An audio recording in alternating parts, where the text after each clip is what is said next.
সে ধীরে ধীরে চেয়ারটা টেনে আমার একেবারে কাছাকাছি বসে পড়ল। তার চুল থেকে হালকা সুগন্ধ আসছিল, আর আমার বুকের ভেতর কেমন অস্থির লাগছিল। সে বলল, স্যার, আপনি কি জানেন আপনার কাছে এলে আমার সব দুঃখ কষ্ট হারিয়ে যায়। হ্যালো বন্ধুরা, কেমন আছেন সবাই? আশা করি আপনারা অনেক ভালো আছেন। আর আজকে আমার এই টিচার এবং স্টুডেন্টের গল্পটি শুনলে আপনারা আরও ভালো থাকবেন। আপনাদের আরও ভালো থাকার জন্য হাজারের কাছে টিউ নিয়ে বসে পড়ার জন্য অনুরোধ করছি। আর হ্যাঁ, আমাদের চ্যানেলের নতুন দর্শক হয়ে থাকলে অবশ্যই চ্যানেলটিকে সাবস্ক্রাইব করবেন। চলুন বন্ধুরা, কথা না বাড়িয়ে মূল গল্পে আসা যাক। আমি দেবদত্ত দাস, বয়স 28। আমি পেশায় একজন শিক্ষক। আমি একটি উচ্চ মাধ্যমিক স্কুলের গণিতের শিক্ষক। বাড়িতে টুকটাক টিউশনি করাই। সবেমাত্র মাধ্যমিকের টেস্ট পরীক্ষা শেষ হয়েছে। একদিন আমি বাড়িতে টিউশনি পড়াচ্ছিলাম। সবাইকে কয়েকটা অঙ্ক করতে দিয়েছি। বলেছি, যার আগে হয়ে যাবে সে বাড়ি চলে যাবে। এক এক করে সবাই খাতা দেখিয়ে বাড়ি চলে গেল। সব শেষ খাতা নিয়ে এলো রিম্পা। খাতা নিয়ে আমি যত্ন করে দেখলাম, প্রতিটি অঙ্কই সে ঠিকঠাক করেছে। আমি একটু অবাক হয়ে তার দিকে তাকালাম। তার চোখে এক ধরনের আত্মবিশ্বাস, আবার অদ্ভুত এক কোমলতা। আমি বললাম, খুব ভালো রিম্পা, তুই তো সব অঙ্কই সঠিকভাবে সমাধান করে ফেলেছিস। আজ থেকে দেখছি তুই পড়ায় বেশ মনোযোগ দিচ্ছিস। সে হালকা হেসে খাতাটা হাতে নিল, কিন্তু হাত ছোঁয়ার মুহূর্তে আমার মনে হলো সে হাতটা ইচ্ছে করেই কিছুটা সময় বেশি রাখলো। আমি একটু অস্বস্তি বোধ করলাম, কিন্তু কিছু বললাম না। সে ধীরে ধীরে নিচু গলায় বলল, স্যার, আপনি কি আমার উপর রাগ করেন? আমি অবাক হয়ে বললাম, না রে, কেন রাগ করব? তখনও সে মাথা নিচু করে দাঁড়িয়ে রইল। কিছুক্ষণ চুপ থাকার পর বলল, জানি না, আপনাকে দেখে মাঝে মাঝে খুব ভয় হয়, আবার ভালোও লাগে। কথাটা শুনে আমি চুপ করে গেলাম। বুকের ভেতর কেমন অদ্ভুত ঢেউ খেলে গেল। আমি গম্ভীর স্বরে বললাম, এসব ভেবো না রিম্পা, তুই এখন পড়াশোনার দিকে মন দে। সে কিছু না বলে খাতা নিয়ে দরজার দিকে এগোলো, কিন্তু দরজা পেরোনোর আগে একবার ঘুরে তাকালো। সেই দৃষ্টি আমার বুকের ভেতর যেন এক ঝড় তুলল। তার চোখে লুকোনো মায়া আর অজানা আকর্ষণ আমাকে ব্যস্ত করে তুলল। আমি সেদিন রাত অবধি শুয়ে শুয়ে সেই চোখের দৃষ্টি আর তার কণ্ঠস্বর মনে করতে লাগলাম। যতই নিজেকে বোঝাতে চাইছিলাম, ততই মনে হচ্ছিল আমার ভেতরে এক অদ্ভুত টান তৈরি হচ্ছে। আমি নিজেকে বলছিলাম, দেবদত্ত, এটা ঠিক নয়, তুই তার শিক্ষক, তুই বয়সে বড়, তুই ভুল ভাবছিস। কিন্তু মনে হচ্ছিল গল্পটা এখানেই শেষ নয়, বরং এখান থেকেই আসল গল্পের শুরু হলো। সেদিনের ঘটনার পর থেকে রিম্পার চোখের দৃষ্টি বারবার আমার মনে পড়ছিল। টিউশনির সময় আমি যতই স্বাভাবিক থাকার চেষ্টা করি না কেন, ওর আচরণে যেন কেমন অদ্ভুত একটা পরিবর্তন ধরা পড়ছিল। সে আগের মতো হইচই না করে এখন বেশিরভাগ সময় আমার দিকে তাকিয়েই থাকে। আমি যখন বোর্ডে অঙ্ক লিখি, তখন বুঝতে পারি পেছন থেকে তার দৃষ্টি আমার ওপর স্থির হয়ে আছে। একদিন বিকেলে বাকি সবাই চলে গেছে। হঠাৎ বিদ্যুৎ চলে গেল। ঘরটা আধো অন্ধকার হয়ে গেল। আমি বললাম, রিম্পা, তুইও বাড়ি যা, এখন পড়া বন্ধ থাক। কিন্তু সে খাতা গুছিয়ে না নিয়ে বলল, স্যার, আমি যদি আজ একটু বেশি সময় থাকি সমস্যা হবে? আমি অবাক হয়ে বললাম, কেন বেশি সময়? সে ধীরে ধীরে কাছে এসে ফিসফিস করে বলল, আমি আপনাকে কিছু বলতে চাই। অন্ধকার ঘরে শুধু জানলার ফাঁক দিয়ে আলো এসে তার মুখে পড়ছিল। আমি প্রথমবার খুব কাছ থেকে তার চোখ দেখলাম। বুকের ভেতর ধূপধাপ শব্দ হচ্ছিল। আমি বললাম, কি বলতে চাস? সে থমকে দাঁড়িয়ে হালকা কাপা গলায় বলল, আপনি কি জানেন আমি আপনাকে পড়াশোনার চেয়ে বেশি কিসের জন্য আসি? আমি নির্বাক হয়ে গেলাম। সে এক পা সামনে এগিয়ে এলো। তখন বাইরে হালকা বাতাস বইছিল আর ঘরের পর্দা উড়ছিল। মুহূর্তটা যেন থমকে গিয়েছিল। আমি কিছু বলতে পারছিলাম না। রিম্পা ধীরে ধীরে খাতাটা টেবিলে রেখে আমার হাত ধরল। আমার শরীর হঠাৎ কেঁপে উঠল। আমি বললাম, রিম্পা, এটা ঠিক নয়। সে ঠোঁট কামড়ে বলল, স্যার, আমি জানি ঠিক নয়, কিন্তু আপনাকে ছাড়া আমি কেমন যেন অস্থির হয়ে যাই। আপনি যখন হাসেন তখন মনে হয় পুরো পৃথিবী থেমে গেছে। আমি চোখ বন্ধ করলাম, আর মনে হচ্ছিল আমার ভেতরের সব যুক্তি ভেঙে পড়ছে।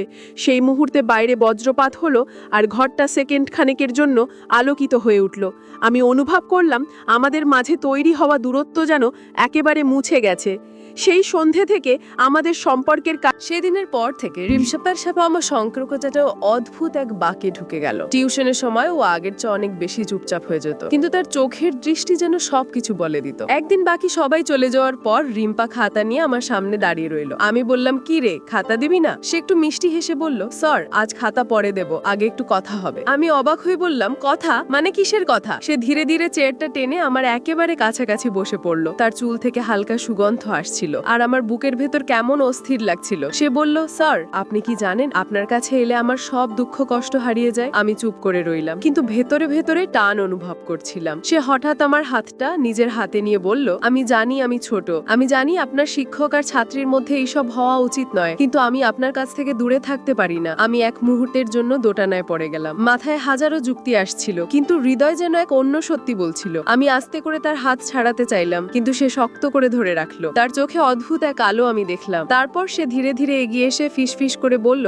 আপনি যদি আমাকে দূরে সরিয়ে দেন আমি ভেঙে যাব। কথা বলার সময় তার কণ্ঠে এমন এক কম্পন ছিল যা আমার ভেতরের সব শক্তি গলিয়ে দিচ্ছিল। আমি আর নিজেকে সামলাতে পারছিলাম না। ঘরটা নিস্তব্ধ হয়ে উঠল। বাইরে শুধু ঝিঝি পোকার ডাক ভেসে আসছিল। আমি অনুভব করছিলাম রিম্পার উপস্থিতি আমার চারপাশ থেকে সবকিছু আচ্ছন্ন করে ফেলেছে। ঠিক তখনই সে হঠাৎ করে মাথা নিচু করে আমার কাঁধে মুখ রাখলো। আমার শরীর কেঁপে উঠল। আমি চোখ বন্ধ করে ফেললাম। সেই মুহূর্তটা আমার জীবনের সবচেয়ে রোমাঞ্চকর মুহূর্ত হয়ে উঠল। আমার সমস্ত যুক্তি, সব দায়িত্ব, সব সীমাবদ্ধতা যেন মুহূর্তের জন্য মিলিয়ে গেল। মনে হচ্ছিল আমি আর রিম্পা এক অদৃশ্য সুতোয় বাধা হয়ে গেছি। রিম্পার কাঁধে মুখ রাখার সেই মুহূর্তটা আমার জীবনে এক অদ্ভুত অধ্যায় হয়ে গেল। আমি ভাবছিলাম আমি হয়তো ওকে দূরে সরিয়ে দেব, কিন্তু পারলাম না। বরং মনে হচ্ছিল এতদিন ধরে যে শূন্যতায় ডুবেছিলাম সেটার মাঝেই হয়তো রিম্পা আলো হয়ে এসছে। সে খুব ধীরে ধীরে মুখ তুলে আমার চোখের দিকে তাকালো। সেই দৃষ্টিতে ভয় ছিল না, বরং ছিল এক অদ্ভুত দৃঢ়তা। আমি বলতে চাইলাম, রিম্পা এটা ঠিক নয়, কিন্তু শব্দ গলায় আটকে গেল। তখন সে হঠাৎ মিষ্টি হেসে বলল, স্যার আমি কি আপনাকে একটা প্রশ্ন করতে পারি? আমি মাথা নাড়তেই সে বলল, যদি একদিন আমি পড়া শেষ করে অন্য কোথাও চলে যাই তখনও কি আমাকে মনে রাখবেন? আমি অবাক হয়ে গেলাম। বললাম, এই প্রশ্নের মানে কি? সে একটু চুপ করে থাকলো, তারপর ধীরে ধীরে বলল, আমি ভয় পাই স্যার, আপনি হয়তো একদিন আমাকে ভুলে যাবেন। আমার বুকের ভেতর কেমন হাহাকার তৈরি হলো। আমি হয়তো মুখে কিছু বলিনি, কিন্তু মনে মনে টের পেলাম ওর প্রতি আমি আর শুধু শিক্ষকের দায়িত্ববোধে বাধা নেই। তখন হঠাৎ দরজার বাইরে কারো পায়ের শব্দ শোনা গেল। আমি দ্রুত সরে গিয়ে খাতার দিকে তাকালাম, আর রিম্পা শটান উঠে দাঁড়ালো। দরজা খুলে আমার মা ঢুকলেন। তিনি অবাক হয়ে বললেন, বিদ্যুৎ নেই, আবার এত অন্ধকারে পড়া করছিস কেন? আমি তাড়াহুড়া করে বললাম, হ্যাঁ মা, এখনই শেষ করছি। রিম্পা মাথা নিচু করে খাতাটা ব্যাগে ঢুকিয়ে নিল। তার চোখে তখন ভয়ের ছায়া। মা কিছু বুঝলেন না, কিন্তু আমি বুঝলাম আমাদের সম্পর্কটা এখন একেবারেই গোপন রাখতে হবে। সে সেদিন আর কোনো কথা না বলে তাড়াহুড়া করে চলে গেল, কিন্তু যাওয়ার আগে দরজার ফাঁক দিয়ে একবার তাকিয়ে গেল। সেই দৃষ্টি আমার বুকের ভেতরকে কাঁপিয়ে দিল। আমি বুঝতে পারছিলাম এই সম্পর্ক একদিকে আমাকে ভীষণ রোমাঞ্চ দিচ্ছে, অন্যদিকে এক ভয়ঙ্কর সাসপেন্স তৈরি করছে। হয়তো সামনের দিনগুলোতে এর ফল আমাকে অনেক বড় সিদ্ধান্তের সামনে দাঁড় করিয়ে দেবে। আমি বললাম, রিম্পা এসব বলছিস কেন? সে হঠাৎ আমার হাত চেপে ধরল, বলল, স্যার আপনি যদি একদিন আমাকে ছেড়ে দেন আমি বাঁচব না। তার হাতের চাপের ভেতর আমি স্পষ্ট বুঝতে পারলাম ওর অনুভূতি কতটা তীব্র। হঠাৎ বাইরে থেকে কারো ডাক শোনা গেল।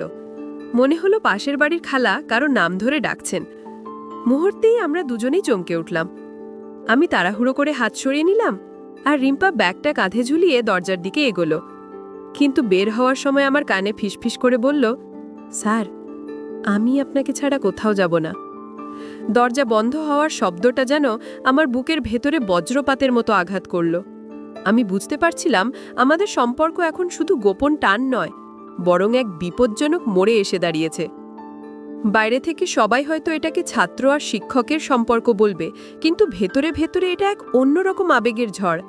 আমি জানতাম সামনের দিনগুলোতে আরও ভয়, আরও রোমাঞ্চ আর গোপনীয়তার আবরণ ঘন হয়ে আসছে।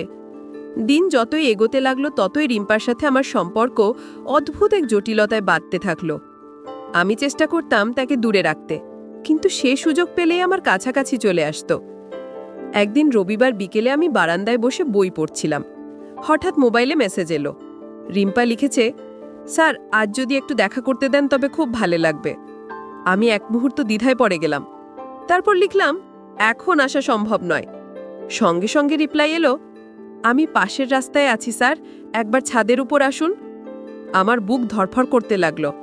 আমি অজান্তেই বইটা বন্ধ করে উঠে দাঁড়ালাম। ছাদে গিয়ে দেখিও কোণের দিকে দাঁড়িয়ে আছে, চারপাশ নিস্তব্ধ। শুধু দূরে পাখির ডাক ভেসে আসছে। আমি এগিয়ে যেতেই সে হালকা হাসল, বলল, স্যার, আজ আপনাকে না দেখলে আমার ভেতরটা কেমন যেন খালি খালি লাগছিল। আমি বললাম, রিম্পা, এভাবে ডাকা ঠিক নয়, কেউ দেখে ফেললে সমস্যা হবে।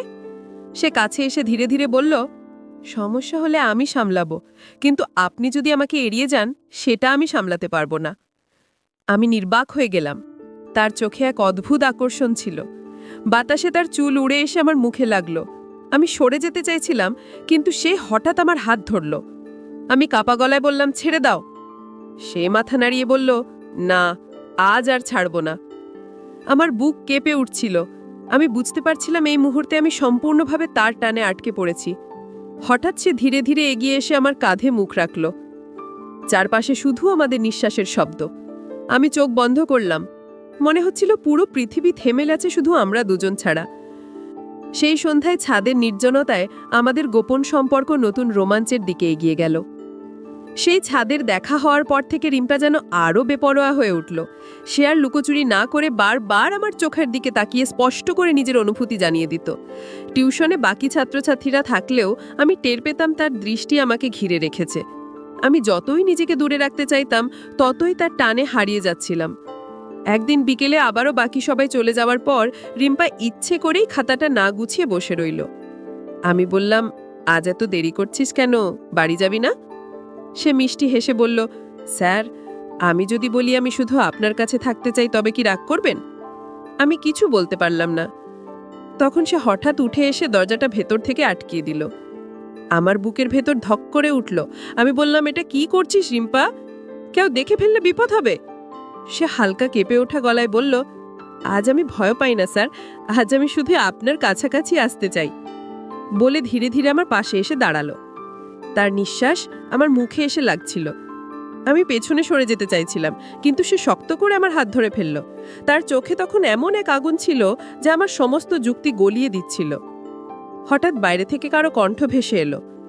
মনে হলো পাশের বাড়ির খালা কারোর নাম ধরে ডাকছেন। মুহূর্তেই আমরা দুজনেই থমকে গেলাম।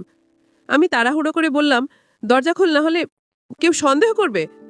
সে মুখে একটু ভয় না দেখিয়ে বরং মুচকি হেসে বলল, স্যার, আমি জানি একদিন না একদিন আমাদের ধরা পড়তে হবে, কিন্তু তার আগে আমি চাই আপনার কাছে আমার অনুভূতিটা পুরোপুরি পৌঁছে যাক।